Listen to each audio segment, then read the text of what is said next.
Hello friends, welcome back to my YouTube channel HSC study point by SK. आज हम बात करेंगे asymmetrical sling. Asymmetrical sling का मतलब है क्या है कि स्लिंग का लेंथ इक्वल नहीं है और इक्वल डिस्टेंस पे एंकर नहीं किया हुआ है, तो ये हुआ असिमेट्रिक स्लिंग। देन इस केस में क्या करेंगे, and force load tension individual sling. तो इस केस में एसिमेट्रिकल स्लिंग होने के बाद यहाँ जो इंडिविजुअल जो स्लिंग्स इसमें जो लगे हुए हैं, इस पे फोर्स कितना आएगा या लोड कितना आएगा या टेंशन कितना आएगा, तीनों एक ही चीज़ है। इसमें से कितना आएगा इंडिविजुअल स्लिंग पे, उसके बारे में हम यहाँ पे बात करने वाले हैं। तो यहाँ पे आप पिक्चर देख रहे हैं, यहाँ पे कोई लोड है जो कि इस शेप में एल शेप में लोड है, जिसका एक एंकरिंग पॉइंट यहाँ है। ये मास्टर लिंक यहाँ है जो कि हुक के क्रेन के हुक के साथ मास्टर लिंक लगा हुआ है, और एक यहाँ पे स्लिंग है और दूसरी स्लिंग यहाँ पे है। ये है जो स्लिंग ए है, ये है जो स्लिंग बी है। अब यहाँ पे हम देखेंगे इसकी हाइट जो यहाँ से जो लगी हुई है, तो स्लिंग का जो यहाँ पे हुकिंग पॉइंट से लेकर के मास्टर लिंक के बीच की जो हाइट है, जिसका H2 माना है, और जो यहाँ पे ए पॉइंट है, इसके यहाँ से इसकी डिस्टेंस जो इसकी हाइट है जो H1 है। उसके बाद हम देखेंगे कि यहाँ से सेंटर ऑफ ग्रेविटी, ये देख रहे हैं ये सेंटर ऑफ ग्रेविटी है, तो सेंटर ऑफ ग्रेविटी से पहली स्लिंग का जो डिस्टेंस है वो D1 है, और दूसरे स्लिंग का सेंटर ऑफ ग्रेविटी से डिस्टेंस D2 है। तो इस केस में हमें टेंशन निकालना है इंडिविजुअल क्रेन पे कि इंडिविजुअल स्लिंग पे की टेंशन कितना आएगा। अगर यहाँ पे हम टेंशन ऑन स्लिंग ए का T1 मान लें और टेंशन इन स्लिंग बी पे T2 मान लें, तो इस केस में यहाँ पे हमें ये निकालना है कि T1 पे स्लिंग 1 पे टेंशन कितना आएगा और स्लिंग 2 पे टेंशन कितना आएगा, इससे देखना है। तो टेंशन का फॉर्मूला ऑलरेडी हमने आपको पहले भी डिस्कशन किया है, तो यहाँ पे एक दूसरा फॉर्मूला है, उसके आधार पे देखेंगे। तो यहाँ पे T1 निकालने के लिए एक दूसरी फॉर्मूला क्या है, सबसे पहले लिखेंगे लोड इनटू, यहाँ पे जो लेंथ होता है और जो डाया होता है यूनिवर्सल प्रोपोर्शनल होता है, इसमें आप जानते हैं मतलब अपोजिट डायरेक्शन का होगा।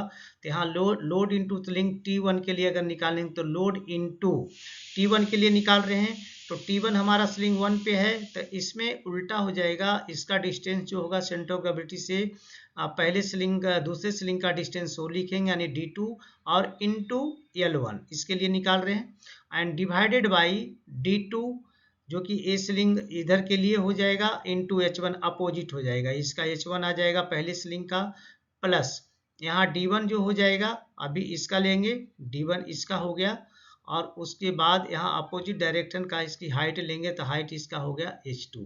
इसी तरह अगर हम D2 में की बात करेंगे तो D2 में भी क्या होगा, लोड इनटू, यहाँ D2 था L1 था, यहाँ पे हो जाएगा D2 इनटू L2। ठीक है, उसी तरह डिवाइडेड बाई ए, दोनों इक्वल रहेगा, सेम रहेगा, जैसे कि D2H2H1 है प्लस D2H2 है। तो अब इसके ऊपर हम अगर ये फॉर्मूला हमारा है, तो यहाँ पे कुछ हम न्यूमेरिकल वैल्यू पुट कर लेते हैं सभी का, और उसके बाद उसको हम यहाँ पे ऐड रख करके पुट करके देखते हैं कि दोनों में क्या यहाँ पे टेंशन आ रहा है। तो चलिए, हमने यहाँ पे वेट लिया है 24,000 पाउंड्स। L1 जो है वो L1 का मतलब ये है, L1 इसकी जो लेंथ है स्लिंग की, उसकी लेंथ है जो 24 फीट है। दूसरे स्लिंग की लेंथ है 9.3 फीट है, यानी कि बी वाला ये जो लगा हुआ है। उसके बाद डिस्टेंस देखेंगे, जो D1 है मतलब सेंटर ऑफ ग्रेविटी से पहले स्लिंग के डिस्टेंस जो है D1 वो है 13.5 फीट, और उसके बाद D2 का देखेंगे 5.7 फीट, हाइट एक का है 19.9 फीट इसकी H1, और H2 है जो कि ज़्यादा 7.5 फीट की हाइट पे ये है। ठीक है, अब हम इसके आधार पे यहाँ पे पुट कर लेते हैं फॉर्मूला, तो हम टेंशन निकालेंगे। The tension in the sling a मतलब T1 निकालना है, तो ए फॉर्मूला हमने यहाँ से रख दिया, load into D2 into L1 and divided V2 into H1 and plus D1 into H2। यहाँ पे हमने वेट कितना माना है 24,000 पाउंड, तो यहाँ पे लिख दिया, इंटू 5, D2 का वैल्यू क्या है यहाँ पे, D2 5.7, और इंटू L2 का वैल्यू है जो कि यहाँ पे दिया हुआ है, L2 का वैल्यू 24। ठीक है, divided by H2 and H1।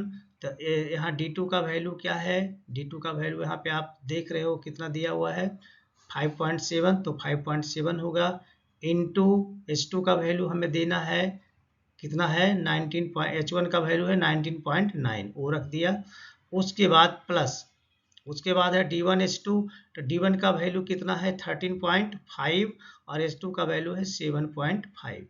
अगर आप इसको पूरा को कैलकुलेट करेंगे तो आएगा 3283.200 LBS और डिवाइडेड बाय नीचे का अगर आप कैलकुलेट करेंगे तो आएगा 21468। इसको डिवाइड करेंगे कैलकुलेट करेंगे तो आएगा 15294 LB। यस ठीक है, यानी इतना पाउंड यहाँ पे आ गया। अब T1 का वैल्यू इतना हो गया। अब हम T2 की वैल्यू की अगर बात करें तो इसका भी फॉर्मूला ये है, लोड इनटू यहाँ पे रख दिया T2 into L1, sorry D1 into L2 और नीचे हो गया D2H1 प्लस D1H1। तो इसका भी वैल्यू यहाँ से हम लोग पुट कर देते हैं 2400 रख दिया। उसके बाद D2L2 का वैल्यू 13.5 इंटू 9.3 कर दिए और नीचे है D2 का वैल्यू जो है वो पुट कर देंगे। D2 का वैल्यू कितना है 5.7 और इंटू H1 का वैल्यू यहाँ पे आप देख रहे हो H1 का वैल्यू कितना 19.5 ये रख दिया प्लस फिर क्या है यहाँ पे D1H2, D1 का वैल्यू कितना है 13.5 जो कि यहाँ देख रहे हैं और उसके बाद यहाँ पे आ गया H2, तो H2 का वैल्यू है 7.5 ये रख दिया। इसको कैलकुलेट करेंगे आप तो 3013200 LB एंड डिवाइडेड बाय ये तो सेम ही आएगा जो कि इसमें आया था 214, तो इतना आएगा। इसको अगर आप डिवाइड करोगे तो आएगा 4036 LB यानी पाउंड। तो इसका मतलब क्या हुआ, हमने पहले भी बताया है कि जो स्लिंग सेंटर ऑफ ग्रेविटी के नज़दीक रहेगा उस पर लोड ज़्यादा आएगा और जो स्लिंग टेंशन ऑफ ग्रेविटी से दूर रहेगा उस पर लोड कम आएगा। ठीक है, तो यहाँ पे आप है जो इसके थ्रू आप देख रहे हैं। तो चलिए अब मैं आपसे रिक्वेस्ट करूँगा, अगर आप हमारे चैनल पे नए हैं तो प्लीज़ हमारे चैनल को सब्सक्राइब करें, दोस्तों में ज़रूर शेयर करें और बेल आइकन को ऑल पे सेट कर दें ताकि हमारे सभी वीडियो का नोटिफिकेशन आपको टाइम से मिले।